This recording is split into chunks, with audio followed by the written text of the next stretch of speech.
telah menjadi rahasia publik. Pembayaran sewa lahan Unhas seringkali mengundang kerisauan pedagang setempat. Hal ini selalu menjadi polemik bagi mereka setiap tahunnya. Para pedagang tersebut kerap kali mempertanyakan kepastian atas nasib mereka. Halo Sobat Iden, kali ini Identitas mencoba merangkum kisah-kisah pedagang yang berjualan di lahan Unhas. Pada tahun 2012-2013 lalu, para pedagang diwajibkan membayar sebesar 300.000 per bulan, di mana akan ditagih langsung oleh Satpam Unhas.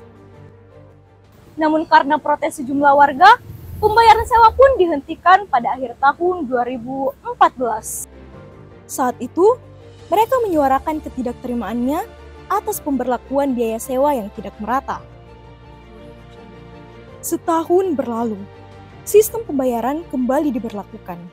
Awalnya, para pedagang diajak berkumpul di kantor aset dan diberi nomor rekening rektor untuk pembayaran sewa, sehingga mereka percaya bahwa tindakan itu legal dan memang langsung masuk ke rekening rektor. Salah seorang pedagang menyebutkan, saat itu bayar sewa yang mereka bayarkan tidaklah merata, melainkan sesuai dengan kemampuan masing-masing. Ada yang membayar 150.000, ada juga 300.000. Namun tidak lama kemudian, pemberlakuan uang sewa kembali dihentikan atas instruksi pihak Unhas. Menurut keterangan, pembayaran tersebut dihentikan berhubung Unhas sementara melakukan penataan serta pendataan kembali.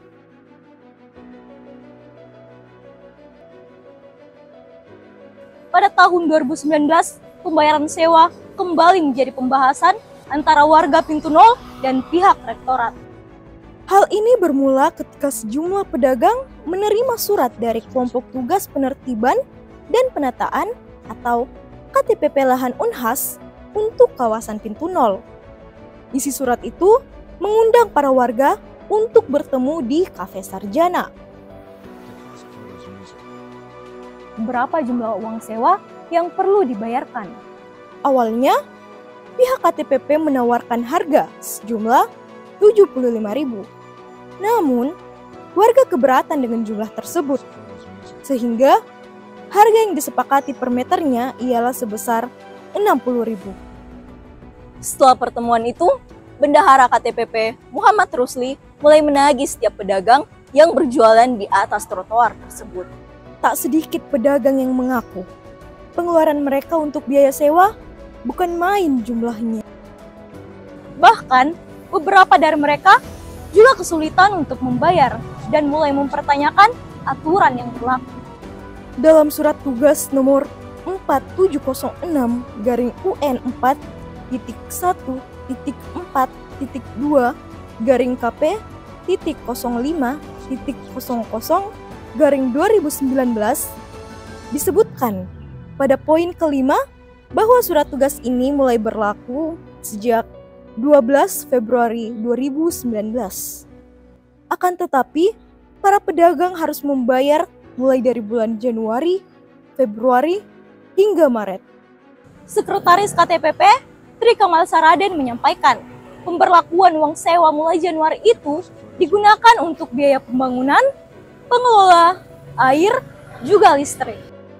Di mana akan dibangun tenda-tenda yang diseragamkan bersifat semi permanen. Maka hal ini turut dibebankan pula kepada penjual. Selanjutnya, giliran pedagang yang berjualan di atas tanah guntingan Unhas bertemu dengan pihak KTPP di Cafe Sarjana pada 22 Maret 2019. Selain Ketua KTPP Yasidin, Halim Doko, pegawai pensiunan Direktorat Inovasi dan Kewirausahaan Unhas, pun hadir dalam pertemuan tersebut. Yasidin menyampaikan kepada warga bahwa ia tidak akan melaksanakan tugas tersebut bila tidak ada legitimasi dari pihak rektorat. Setelah memaparkan kelegalannya sebagai tim pengelola, ia pun memberikan kesempatan kepada warga untuk berbicara. Syarifuddin yang mewakili warga mempertanyakan dokumen sah yang menyatakan bahwa tanah guntingan masih berstatus milik Unhas. Keraguan Syarifuddin bukannya tak berdasar. Ia mengatakan 7 tahun sebelumnya peristiwa semacam ini pernah terjadi. Ada sekelompok orang yang menyatakan bahwa mereka adalah utusan rektorat, kemudian memberlakukan uang sewa. Namun setelah diselidiki lebih lanjut, belakangan diketahui bahwa tindakan itu ilegal. Kemudian, tim identitas meminta konfirmasi kepada Direktur Inovasi dan Kewirausahaan pada masanya, Dr. Muhammad Akbar MSI.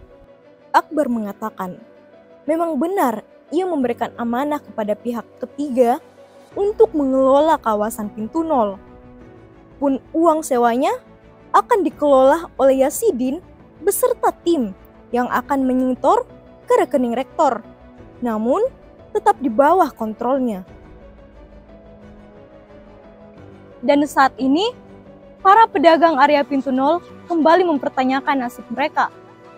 24 Juli lalu, mereka mendapatkan surat penyampaian untuk melakukan pengosongan dan pembongkaran lapak sendiri dalam rangka penataan jalur akses lintas Unhas yang lebih baik. Aksi solidaritas pun turut dilakukan oleh para mahasiswa dan pedagang sebagai bentuk penolakan atas penyampaian untuk pengosongan lahan tersebut.